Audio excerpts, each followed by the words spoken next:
uso da maconha medicinal avança no Brasil. Um projeto de lei autorizou o plantio de cannabis por pessoas jurídicas. Enquanto isso, cientistas estudam os efeitos positivos de drogas psicodélicas para tratar distúrbios psiquiátricos e dependência química. Sobre esse assunto, conversam com a gente o médico psiquiatra Luiz Fernando Toffoli, professor da Faculdade de Ciências Médicas da Unicamp, e o jornalista Marcelo Leite, autor do livro Psiconautas, Viagens com a Ciência Psicodélica Brasileira. Doutor Luiz, Marcelo, obrigada por estarem aqui hoje com a gente. É um prazer. Marcelo, começar então falando um pouquinho do seu livro, né, que é Novidade, Psiconautas, Viagens com a Ciência Psicodélica Brasileira. Você narra a sua experiência com algumas drogas psicodélicas. Você cobre essa área da ciência como jornalista há muitos anos. Por que esse interesse agora, não é? Ter essa experiência com essas drogas e tornar pública essa experiência? Sou uma pessoa que, pela idade, cresci na época da contracultura, não tem exatamente um preconceito contra drogas psicodélicas, mas também não era algo que eu usasse. Em 2017, eu fui cobrir pela Folha de São Paulo um congresso científico chamado Ciência Psicodélica, justamente, na Califórnia. E é como se eu tivesse descoberto um mundo ali de pesquisa que, mesmo sendo um jornalista de ciência há 4 décadas, eu desconhecia.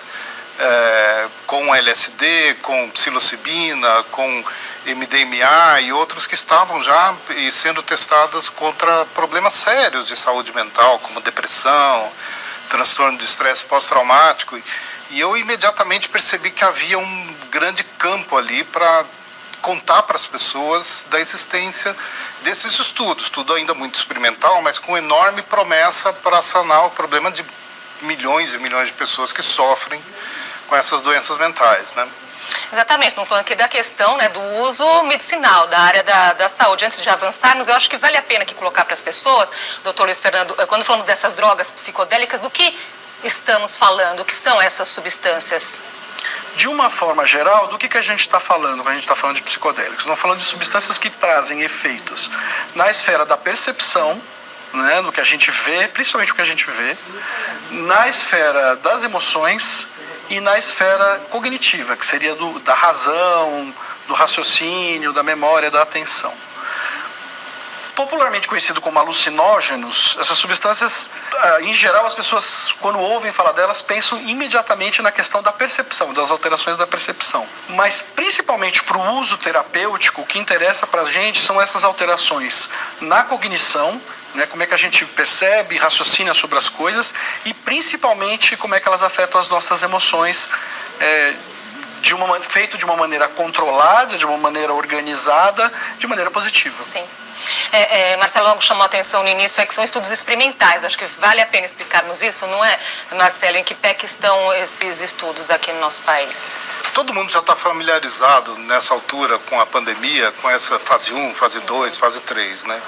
Na verdade, no exterior, a droga que chegou mais perto do que seria a aprovação para uso em psiquiatria seria o MDMA, que está atualmente sendo finalizados estudos de fase 3 e para um problema específico que é o transtorno de estresse pós-traumático.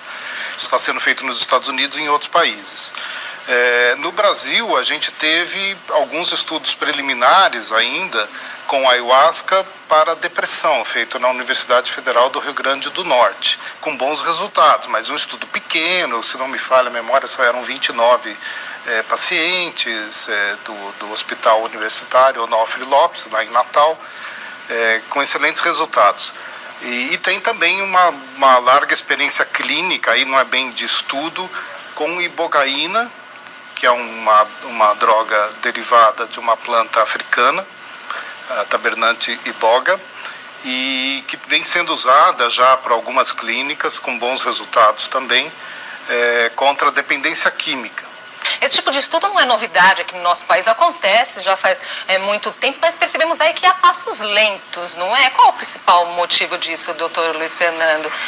É a questão do preconceito, Marcelo colocou ali, né, não ter esse preconceito, mas existe preconceito ainda no estudo dessa substância? Por uma série de razões, inclusive por terem caído dentro do contexto da contracultura, por dificuldades técnicas, por questões de como é que você compara uma experiência de alguém que tomou um psicodélico com alguém que está tomando placebo, que não vai ter experiência nenhuma, então é difícil de você fazer o que a gente chama tecnicamente de cegamento, né? Fazer com que as pessoas não saibam exatamente o que elas estão tomando, e que é a base dos estudos atuais de qualquer coisa, né? No caso da vacina, por exemplo, ninguém sabia quem estava tomando uma determinada vacina e quem estava tomando placebo.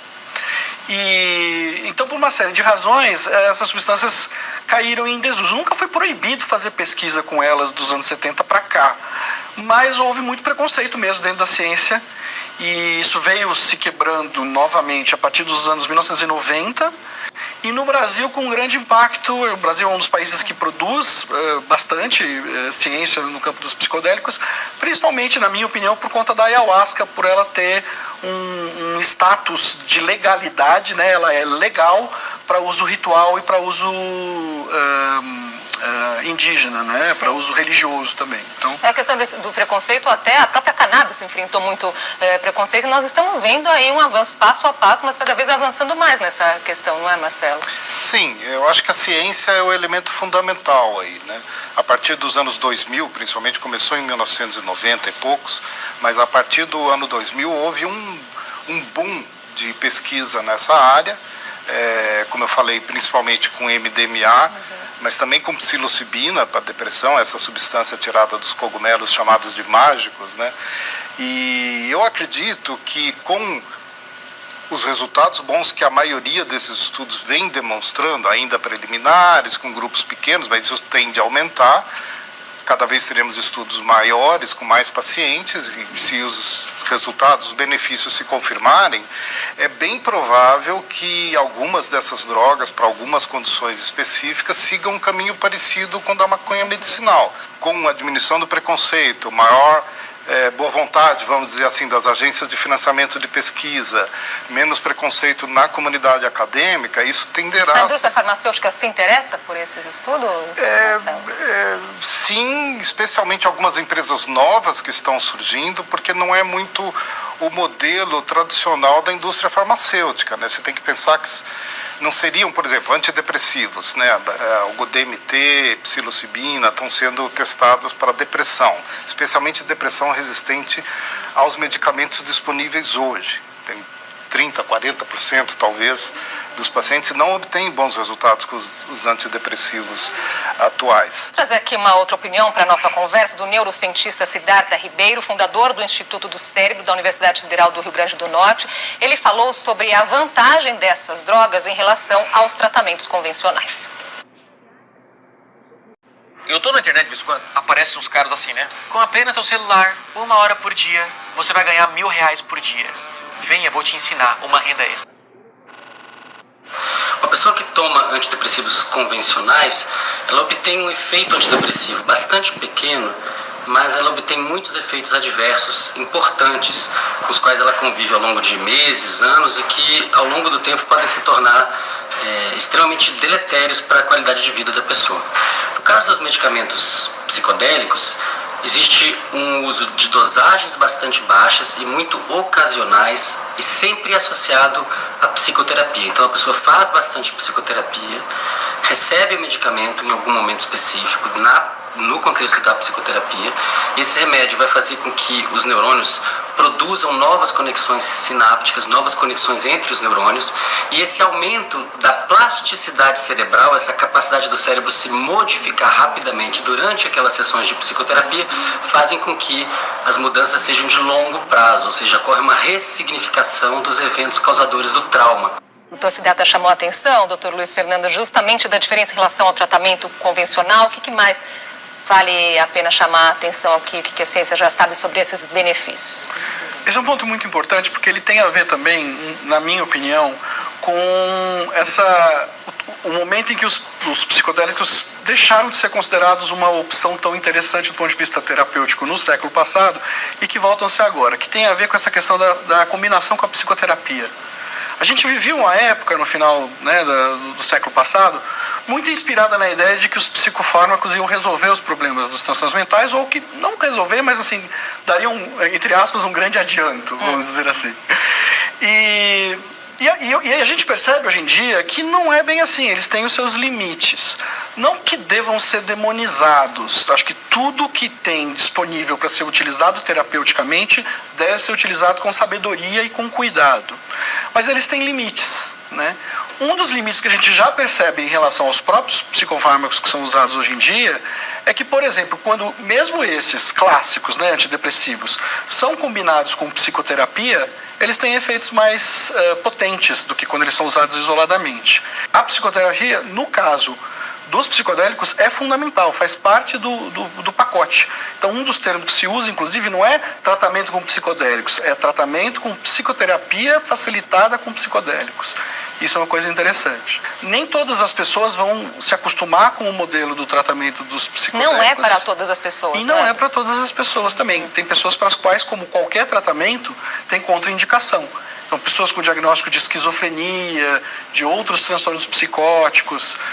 Atualmente também a gente tem excluído as pessoas que têm transtorno afetivo bipolar, por exemplo. Eles nem entram nos estudos. A gente já exclui, eles não fazem parte dos pacientes que vão participar dos ensaios clínicos, que a gente chama. Um outro ponto importante de frisar aqui, que foi, no caso, nós fizemos alguns programas aqui na questão da cannabis e as pessoas tinham muitas dúvidas, eu acho que é outro ponto importante, que é a questão da diferença do uso, quando falamos aí do uso terapêutico, medicinal e uso recreativo, não é, Marcelo? Lembrando que boa parte dessas drogas, com exceção da ayahuasca, por exemplo, são drogas proibidas ainda, né? São uso experimental e tal.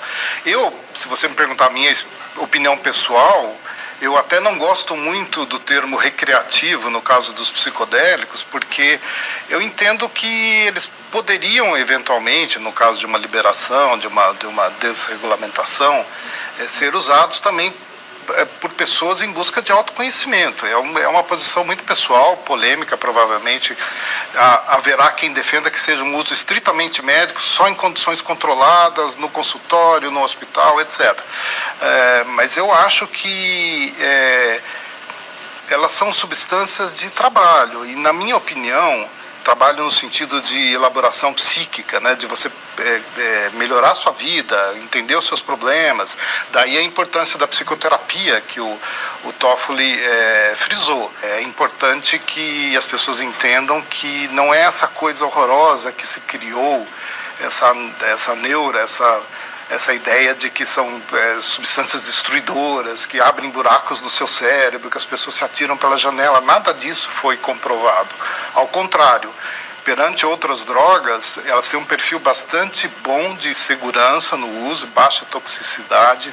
A maioria não tem potencial para provocar dependência química. Enfim, são todas essas ideias, lendas urbanas, vamos dizer, sobre psicodélicos, que a ciência está provando que não é bem assim. Tentando derrubar os preconceitos, né? Eu queria chegar nesse ponto, doutor Luiz, antes de chamar o intervalo, que o Marcelo colocou aí desse potencial de causar dependência. É como o Marcelo falou, né? Com exceção da cetamina, com exceção do MDMA, e se a gente frisar especificamente os psicodélicos clássicos, né, LSD, psilocibina, DMT, eles não causam dependência. O potencial de causar dependência é baixíssimo. E isso é completamente inverso do que as pessoas ouviram falar, ou, né, quando se fala LSD, as pessoas ficam assustadíssimas em relação à substância. Isso tem a ver com um trabalho anticientífico, que a gente pode falar, de propaganda relacionada à questão da guerra às drogas. Eu acho que quando o Marcelo fala sobre a regulação responsável pelo uso adulto, né, supervisionado, porque nós estamos falando de substâncias muito potentes. Elas podem gerar reações assustadoras, né? Então, mas o que tem acontecido é que o nosso modelo de regulação não tem resolvido o problema. E as pessoas se entregam a essas substâncias sem preparo, né? Então, seria necessário uma questão Então, hoje, de forma segura, cultural. sabendo que existem substâncias proibidas, como é que se dá essas experimentações? Como é que isso é feito aqui hoje no nosso país, já que muitas substâncias Os estudos, são você está proibidas? falando? Então, no Brasil é permitido pesquisa com substâncias proibidas, você precisa de autorização da Anvisa para isso, então, e em outros casos, as substâncias não são proibidas, né? A ibogaína está num limbo legal, a cetamina é um medicamento e a ayahuasca não é proibida, ela é autorizada para pesquisa. A gente precisa de autorização do comitê de ética, evidentemente, mas isso, qualquer estudo com o ser humano é necessário que seja realizado, e a gente faz em ambiente controlado, como eu falei, excluindo algumas pessoas que tenham riscos, né? Riscos de saúde mental. Né? Sempre com acompanhamento médico, Sim. não é? Não, claro, aí tem que ter a equipe médica, né? Mas eu acho que é importante a gente entender que essa questão não é só uma questão médica, é uma questão cultural e social também, que tem a ver com a visão que a sociedade tem dessas substâncias e que tem a ver com preconceitos muito arraigados, né?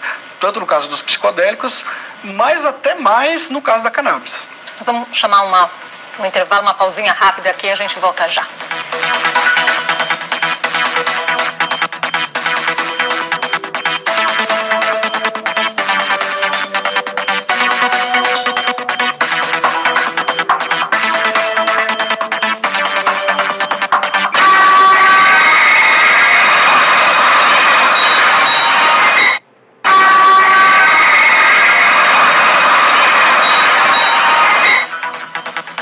Voltamos a conversar sobre o uso de drogas psicodélicas na medicina com o psiquiatra Luiz Fernando Toffoli e com o jornalista Marcelo Leite. Marcelo, aqui no seu livro, né, você teve contato, conversou com pessoas que fizeram tratamento experimental com essas drogas psicodélicas, não é? O que mais te chamou a atenção nessas conversas? Olha, eu entrevistei 3 pacientes desse estudo do Rio Grande do Norte, né, do Instituto do Cérebro da Universidade Federal do Rio Grande do Norte. 2 deles eram pessoas muito pobres mesmo, assim, pessoas de classe média baixa ou até na pobreza. Um era um ajudante de caminhão, de motorista de caminhão, e o outro era um pescador. E eram vidas muito, muito sofridas, assim. E com uma dose de ayahuasca, e também pelo fato, obviamente, de estarem participando de um estudo, recebendo toda aquela atenção, eles tiveram ali, relataram para mim, melhoras muito rápidas, né? Eles contando da capacidade de voltar a sair na rua, se vestir sozinho, coisas que eram pessoas que realmente estavam com a vida quase que inviabilizada do ponto de vista emocional e social. É muito emocionante você ouvir. No caso da ibogaína, também ouvi relatos ali terríveis de pessoas com dependência química, de crack, cocaína, que, assim, alguns deles com mais de 20 internações sucessivas, e aquela degradação terrível da vida da pessoa, e que também, num caso, por exemplo, não foi a primeira e única sessão com ibogaína que tirou a pessoa do meio. É todo um processo mais complicado que envolve psicoterapia, várias tentativas, apoio de família, de seres queridos, enfim, não é bala mágica, né? Tem gente que acha que tem essa ilusão, infelizmente, talvez os antidepressivos como o Prozac tenham contribuído para criar essa ilusão de que uma pílula vai resolver a sua vida. Qualquer pessoa com um pouco de experiência nessa área, seja pessoal porque é paciente, seja porque lida com pacientes, sabe que isso não existe, né? Saúde mental é algo que você conquista, dá muito trabalho, precisa muita terapia e esforço pessoal, elaboração. Não é assim que você vai tomar ibogaína ou ayahuasca ou o LSD, vai desaparecer os seus problemas da noite para o dia. Não é, infelizmente não é assim. Marcelo chamou a atenção, doutor Luiz, para essa questão também da dependência química, que é muito interessante, né? Então, não apenas esses estudos na área dos distúrbios psiquiátricos, mas também na dependência química. Isso, para nós da psiquiatria está dentro, está incluído, né? Está dentro dos transtornos mentais. Mas sim, e aí algumas pessoas ficam surpresas, né? Como assim uma droga pode tratar a dependência de drogas, né? Acho que isso tem a ver com os efeitos que essas substâncias causam, que é diferente, por exemplo, do álcool ou da cocaína e do crack, que é cocaína também, né? E tem a ver com o modelo e da forma como as pessoas usam. Então, é importante frisar, né, que assim que se fala assim, alguém foi numa rave, tomou o que se chama, né, de bala ou doce, né, que é o MDMA ou o LSD, e agora eu estou me tratando. Não é bem assim, isso é um uso social, não é um uso terapêutico. O uso terapêutico precisa de toda uma preparação, né, e a gente imagina que no momento em que venha a acontecer que seja regulamentado, que eu acredito que será, ele envolve todo um processo de recepção, ser informado sobre os efeitos da substância, discutir os problemas que vão ter que ser trabalhados, passar pela experiência da substância, e aí as substâncias, dependendo da substância, vão trazer conteúdos psicológicos importantes, que depois vão ser debatidos também em outras sessões de terapia. Então, já houve algum tipo de preconceito em relação a essa proposta, dizendo assim, é alguém que não está querendo refletir sobre si mesmo. Ao contrário, a ideia é justamente que essas substâncias, nesse espaço controlado, nesse modelo controlado, facilitem e acelerem o processo de autorreflexão e de autoconhecimento. Pois é, e um dos estudos feitos aqui no Brasil, como vocês comentaram, é com o uso da ayahuasca para o tratamento de depressão. Nós conversamos com o advogado Ítalo Duarte, que em 2019 foi diagnosticado com a doença. Preocupado com os efeitos colaterais do remédio convencional, Ítalo preferiu o tratamento alternativo. Vamos ouvir. Participei de algumas sessões com a ayahuasca, fiz cerca de 6 sessões, com intervalo de 15 a 20 dias entre elas, né, com o acompanhamento do meu psiquiatra e também com a psicoterapia, né, em consultório. Foi um processo bastante difícil, bastante intenso, porque eu precisei passar por dentro, né, de todos os medos e todas as angústias que me acometiam. Após essas 6 sessões, tive alta, né, do tratamento. Fiquei bastante feliz por ter finalizado o tratamento sem ter aberto a caixa do medicamento prescrito. É possível de uma forma simples, doutor Luiz, colocar aqui para as pessoas, para os leigos, como é que se dá esse tratamento? Bom, primeira coisa que a gente precisa falar no caso da ayahuasca é que ainda não existem tratamentos regulamentados. Então tem o estudo experimental que o Marcelo falou e tem a opção de pessoas que querem fazer uso ritual da ayahuasca e que conversam com seus psiquiatras. Olha, eu vou lá fazer isso. O psiquiatra não foi lá e prescreveu a ayahuasca para ele, né? Isso foi uma conversa e o psiquiatra acompanhou o processo pelo qual ele passou e que também foi acompanhado pelo psicoterapeuta, certo? No caso dos psicodélicos clássicos, como a psilocibina e a ayahuasca, as sessões de uso podem trazer questões inconscientes, questões que você mesmo não está, naquele momento, esperando ver e que podem, por um acaso, ou sem acaso algum, na verdade, terem grande importância na sua vida. Às vezes isso pode ser sofrido também, esse processo. Então, você precisa de um suporte durante esse processo para poder acolher sentimentos até de medo, de angústia, como o próprio Ítalo falou. Na terapia com MDMA é um pouco diferente, né? Lembrando que eu falei que o MDMA tem esse efeito intactógeno, né? E a indicação principal do MDMA tem sido o transtorno do estresse pós-traumático, que são aquelas reações extremamente violentas na vida da pessoa, causadas por terem passado por uma situação de risco de vida, né? Ou de presenciar algo que aconteceu com outra pessoa, ou um risco que tenha acontecido consigo mesmo. E para o qual não tem tratamento direto. Existe tratamento, se alguém tiver depressão e estresse pós-traumático, você trata a depressão. Mas o estresse pós-traumático é psicoterapia, e agora a gente tem alguma evidência cada vez mais clara de que a psicoterapia junto com o MDMA é mais eficiente. E como é que funcionaria?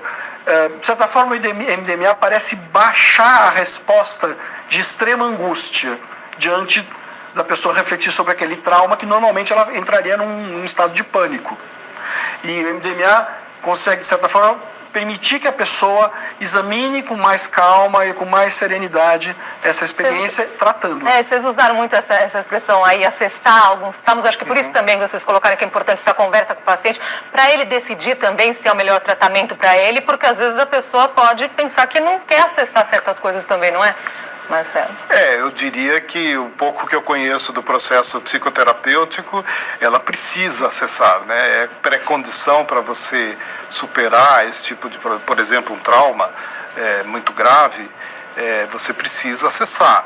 E as pessoas simplesmente não conseguem, no caso do estresse pós-traumático, porque vem acompanhado de um sofrimento intenso. Você pensa o seguinte, nos Estados Unidos tem, eu acho que mais de 800 mil veteranos de guerra com problemas psiquiátricos. A maioria transtorno de estresse pós-traumático. Eu vi uma estatística que me deixou estarrecido, são 15 suicídios por dia de veteranos de guerra nos Estados Unidos.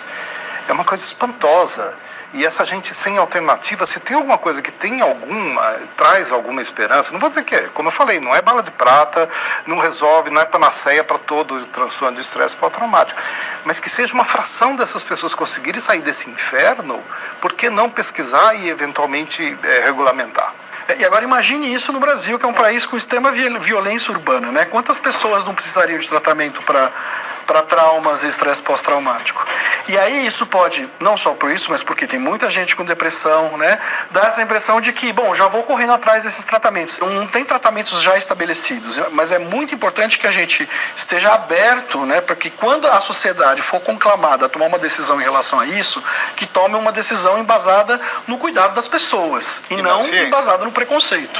Baseada em informação, não é? Doutor Luiz, qual que é o principal desafio, rapidamente, então, para esses estudos avançarem e trazerem benefícios aí para tantos pacientes? O maior desafio é o desafio da ciência no Brasil, que é extremamente subfinanciada. Então, a ciência brasileira está extremamente maltratada. Então, financiamento adequado para a ciência vai resolver também o financiamento adequado para a gente na pesquisa com psicodélicos. Então, é cuidar da ciência no Brasil.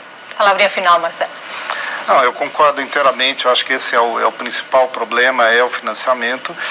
Talvez exista algum preconceito também na academia, eu acho que existe ainda, mas pelo que me relatam os pesquisadores, não tem sido um problema, por exemplo, obter autorização de comitês de ética. Eu acho que com isso o Brasil, que tem massa crítica, tem tradição de pesquisa na área, com ayahuasca, mas não só com ayahuasca, tem plena condição de continuar se destacando. O Brasil é o terceiro país com maior número de artigos científicos de impacto publicados na área de psicodélicos, só atrás do Reino Unido e dos Estados Unidos. A gente tem que aproveitar essa oportunidade, porque, como disse o Toffoli, a quantidade de gente que sofre no país por causa de violência urbana, mas violência doméstica, violência sexual, abuso sexual, é enorme, e essas pessoas precisam ter uma alternativa e a gente tem condições de avançar nessa área. Obrigada, doutor Luiz Fernando, Marcelo, pela conversa de hoje, então, até uma próxima oportunidade. Eu que agradeço. Obrigado. E a opinião fica por aqui, nossos programas estão no YouTube, faça sua inscrição em nosso canal, você também pode acompanhar o podcast da Opinião nas principais plataformas de áudio. Obrigada pela sua companhia, até a próxima.